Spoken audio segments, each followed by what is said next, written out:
अस्सलाम वालेकुम। So lot of you keep asking कि सर हम अपने आंसर्स को कैसे राउंड ऑफ करें, जरा उसके बारे में बता दें।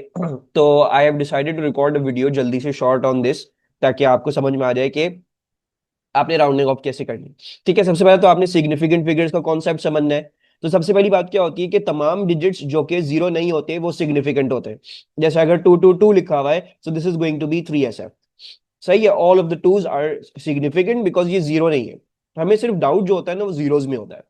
अच्छा, अब हमारे पास ये रहता है सेकंड रूल क्या है कि तमाम प्रीसीडिंग जीरोस क्या होते हैं, नॉन सिग्निफिकेंट। प्रीसीडिंग क्या होते हैं? प्रीसीडिंग होते हैं पहले आने वाले, पहले आने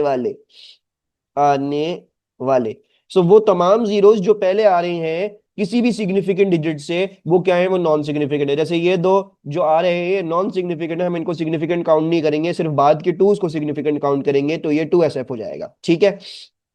सिमिलरली यहाँ पे भी, ऑल्दो हमारे पास डेसिमल पॉइंट आ रहा है इधर, ठीक है, लेकिन उससे कोई फर्क नहीं पड़ता। आपके पास अगर जीरोस जो हैं वो किसी भी सिग्निफिकेंट डिजिट से पहले आ रहे हैं, चाहे डेसिमल के बाद चाहे डेसिमल से पहले, तो वो नॉन सिग्निफिकेंट काउंट होंगे। तो ये भी हमारे पास क्या होगा? 2SF होगा। राइट। देन हमारे पास जो थर्ड रूल है वो ये है कि हमारे जो कैप्टिव जीरोस होते हैं ना, they are always significant. Captive zeros क्या होते हैं? बीच में आने वाले, बीच में आने वाले। ठीक है, जैसे आप किसी को कैप्चर कर लेते हैं तो अपने बीच में फंसा देते हैं उसको, राइट।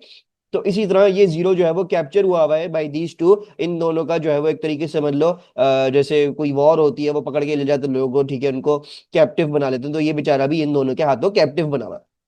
चलिए, ये वाला जीरो जब भी दो सिग्निफिकेंट डिजिट्स के बीच में आएगा तो ये सिग्निफिकेंट होगा, so therefore this number is going to be 3SF।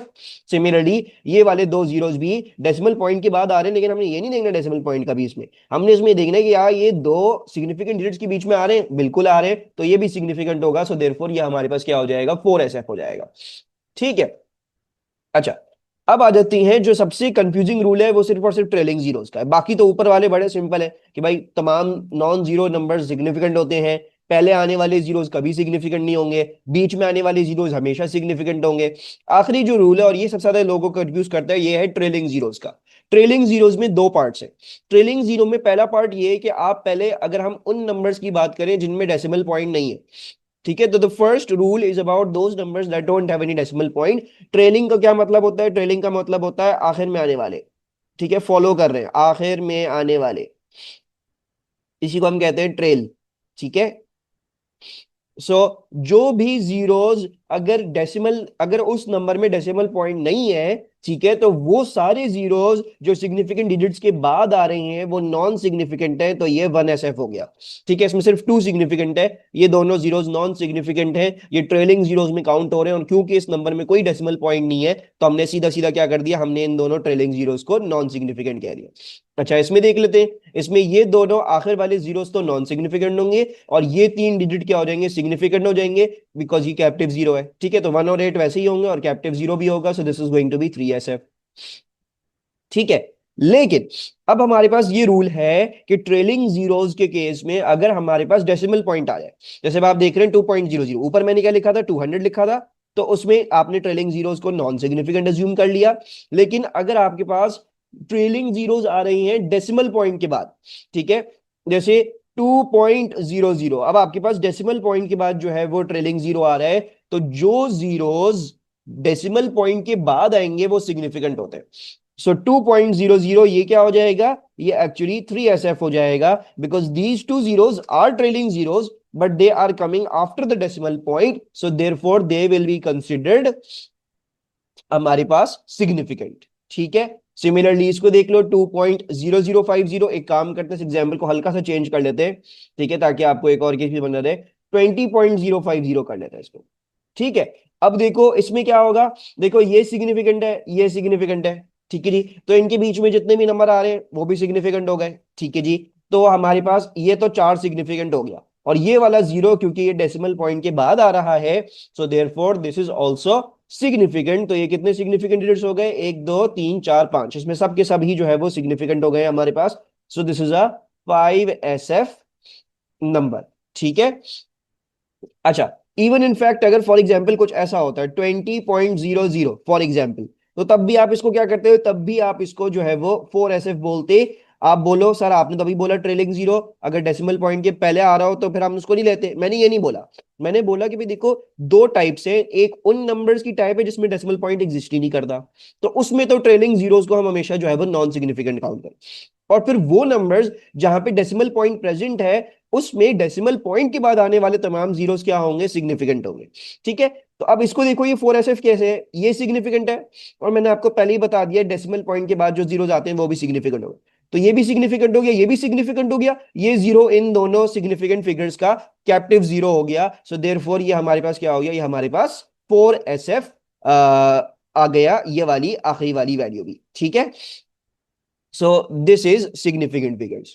अच्छा, अब आ जाते हैं आपके राउंडिंग ऑफ रूल्स पे। ये वाला जो मैं आपको राउंडिंग ऑफ पढ़ा रहा हूं ये अप्लाई करेगी आपके फिजिक्स के हर आंसर को। आप जहां पे भी कोई भी क्वेश्चन सॉल्व करने जा रहे हैं तो फिजिक्स के हर आंसर को अप्लाई करेगी ये, अपार्ट फ्रॉम जो मैंने एब्सोल्यूट अनसर्टेनिटी वाला रूल आपको ऑलरेडी डिस्कस कर लिया एरर्स और अनसर्टेनिटी में। वो वाहिद एक रूल है जहां पे राउंडिंग ऑफ अलग तरीके से होती है। बाकी पूरी फिजिक्स में जो मैं आपको बता रहा हूं आप वो फॉलो करेंगे। ठीक है, तो क्या फॉलो करेंगे, सबसे पहले क्या होता है हमारे पास कुछ क्वेश्चंस ऐसे हो सकते हैं जिसमें सिर्फ और सिर्फ एडिशन हो रही हो। जैसे C is equals to A+B। अब A 2.03 है, B 4.0, तो ये क्या बन जाएगा, ये बन जाएगा 6.03। राइट, अभी इसमें देखो इसमें सिर्फ और सिर्फ एडिशन और सब्ट्रैक्शन हुई है, इसमें और कोई चीज इन्वॉल्व नहीं थी। तो आप क्या देखते हो, एडिशन और सब्ट्रैक्शन वाले क्वेश्चंस में आप ये देखते हो कि मेरी जो रॉ डाटा है उसकी डेसिमल प्लेसेस कितनी है। सो इधर मेरे पास 2 DP है, इधर मेरे पास 1 DP है। सो आप राउंड ऑफ कर दोगे to the lowest decimal place. 2 DP और 1 DP में से लोअर जो है वो 1 DP है। सो मैं इसको राउंड ऑफ कितना कर दूंगा, मैं इसको राउंड ऑफ कर दूंगा 6.0। ठीक है, ये जो डीपी वाला रूल है ये सिर्फ और सिर्फ एडिशन और सब्ट्रैक्शन को अप्लाई करता है। और जैसे आपने रियलाइज कर लिया होगा मैंने यहाँ पे लिखी है वेरी अनकॉमन रेयरली यूज। वो क्यों, क्योंकि हमारे अक्सर और बेशतर फॉर्मूला हमारे पास कोई भी मतलब हमारे कोर्स में कोई भी कैलकुलेशन या कोई भी ऐसा फॉर्मूला नहीं जिसमें सिर्फ और सिर्फ एडिशन या सब्ट्रैक्शन हो। बहुत ही रेयरली होता है कि हम कोई सिर्फ एडिशन सब्ट्रैक्शन करके वैल्यू निकाल रहे हो, हम कहीं ना किसी स्टेप में मल्टीप्लीकेशन डिवीजन इन्वॉल्व कर ही देते। तो यूजुअली हम ये वाला रूल फॉलो करते ही नहीं है। लेकिन पता होना चाहिए प्रैक्टिकल्स में कभी दो वैल्यूज को ऐड करके निकालना है या final volume minus initial volume करना है केमिस्ट्री के प्रैक्टिकल में, तो फिर आपने इस डेसिमल प्लेस का ख्याल रखना होता है। अच्छा, B-A बोल दूं, B-A क्या होगा, 4.0 माइनस 2.03, इसको कर लेते हैं। 4 माइनस 2.03, ये आ गया मेरे पास 1.97। ठीक है, तो ये सॉरी 4.0 माइनस 2.03 इक्वल्स टू 1.9। अब मैंने आपको क्या बोला था, हम राउंड ऑफ कर देंगे to the lowest decimal place. Why, because this is only having subtraction. So lowest decimal place क्या है, 1 DP, यानी मैंने 9 तक राउंड ऑफ करना है। अब 9 तक करूंगा तो ऑब्वियसली इस 7 को लेना पड़ेगा और 7 से 9 को राउंड ऑफ करना पड़ेगा। सो 7 will round of 9, 9 will become 10, 10 मैं यहाँ पे लिख नहीं सकता तो आगे वाला राउंड ऑफ हो जाता है। तो ये क्या हो जाएगा, 9 10 बन गया, यानी 9 बेसिकली 0 बन गया। और इसके 10 ने इस 1 ने जाके आगे वाले को बढ़ा दिया तो ये 2.0 बन गया। ठीक है, ये इस तरीके से होता है। अगर 1.97 लिखा हुआ है तुमने इसको राउंड ऑफ किया, ये 10 बन गया। अब तुम 0 इसकी जगह लिख दो, ये 1 आगे ले जाओगे तो ये 1 उसमें आगे ऐड करके उसका नंबर बढ़ा दो, 2.0 हो गया वो। ठीक है, ये इस तरीके से जाता है। So this is 1 decimal place तक करेक्ट आपके पास। अब जो रूल, अब मैं आपको जो रूल बता रहा हूं ये 95% 96% यही रूल इस्तेमाल होता है, क्योंकि हमारी हर कैलकुलेशन में मल्टीप्लिकेशन या फिर डिवीजन कहीं ना कहीं इन्वॉल्व हो जाती है। कहीं ना किसी स्टेप में हमने कोई ना कोई मल्टीप्लिकेशन या डिवीजन करनी ही होती है। तो ये रूल कब अप्लाई होगा, जब आपकी किसी भी स्टेप में मल्टीप्लिकेशन डिवीजन आ जाए। यानी हो सकता है आप पूरी कैलकुलेशन बैठ के एडिशन सब्ट्रैक्शन कर रहे हो लेकिन एक स्टेप में आपने मल्टीप्लिकेशन कर दी छोटी सी, आप फिर ये वाला रूल फॉलो करोगे सिग्निफिकेंट फिगर्स वाला। ठीक है, तो ये नहीं है। जैसे ऊपर वाली केस क्या थी, ऊपर वाली केस ये कि अगर सिर्फ एडिशन सब्ट्रैक्शन हो। ठीक है, नीचे वाली केस क्या है, नीचे वाली केस है कि अगर किसी भी स्टेप में मल्टीप्लिकेशन या डिवीजन आ जाए तो। सही है, और हम 95-96% ऑफ द टाइम यही इस्तेमाल कर रहे होते हैं। क्यों, बिकॉज भाई आपको पता है सारे फॉर्मूले में मल्टीप्लिकेशन डिवीजन कहीं ना कहीं तो होती ही होती है। So for example C equals to A into B, so 2.03 into 4.0। So ये क्या आ गया, 2.03 into 4.0, this is working out to be 8.12। ठीक है, तो ये मेरे पास 8.12 आ गया। अब देखो क्योंकि मेरे पास मल्टीप्लीकेशन तो मैं एसएफ देखूंगा, ये कितने एसएफ है, ये मेरे पास 3 एसएफ है, ये कितने एसएफ है, ये मेरे पास 2 एसएफ है। तो अब मैं इन दोनों में से लोअर एसएफ राउंड ऑफ कर दूंगा। 2 एसएफ मेरे पास लोअर है तो मैं इसको राउंड ऑफ कर दूंगा 8.1, ये मेरा आंसर हो गया। ठीक है। Then similarly C equals to A divide by B। अब हमने A लिया 2.03 डिवाइड कर दिया 4.0 से, आंसर क्या आ रहा है 2.03 डिवाइड बाय 4.0, तो ये मेरे पास आ गया 0.5075। ठीक है। अब वंस अगेन इन दोनों में से लोअर एसएफ कौन सी है, 2 एसएफ वाली है, तो मैं 2 एसएफ तक राउंड ऑफ कर दूंगा। 0.5075 को राउंड ऑफ कैसे करेंगे, देखो ये तो नॉन सिग्निफिकेंट होगा, इसको तो ऐसे ही लिख लो 0 पॉइंट, क्योंकि प्रीसीडिंग 0 आ गया। ये पहला सिग्निफिकेंट डिजिट आ गया 1। अब ये होगा दूसरा सिग्निफिकेंट, अब इसके अंदर अगर इधर तक लिखना है तो ये इसको राउंड ऑफ कर देगा, तो ये 0.51 बन जाएगा आपका आंसर। ठीक है। आपने राउंडिंग ऑफ जो है वो क्या करनी है, वो आपने ऐसे करनी है। ठीक है। अच्छा, दूसरी एक इंपॉर्टेंट बात ये है कि ये वाली चीज पढ़ ले कि we will never give an answer to 1 SF. यानी अगर आपकी रॉ डेटा में कोई एक वैल्यू 1 एसएफ भी है ना, तो आप 1 एसएफ से ज्यादा 2 एसएफ दे दो। सही है। आप पूरा वक्त ये रूल फॉलो करोगे, क्या चीज, कि भाई जो मैंने आपको बता दिया 95% ऑफ द टाइम आप ये रूल फॉलो कर रहे होगे कि भाई क्योंकि आपके पेपर में जो है वो मल्टीप्लिकेशन डिवीजन ही होती कहीं ना कहीं स्टेप में, तो आपने बस सिग्निफिकेंट डिजिट्स देखने और आपने उसके हिसाब से लोअर सिग्निफिकेंस तक राउंड ऑफ कर देना।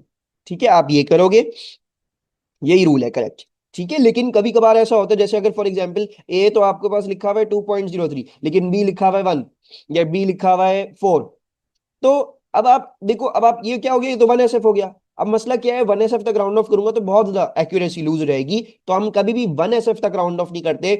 अगर 1 एसएफ तक राउंड ऑफ करना भी पड़ रहा है ना, तो उसको एक ज्यादा दे देते हैं, 2 एसएफ तक दे देते हैं।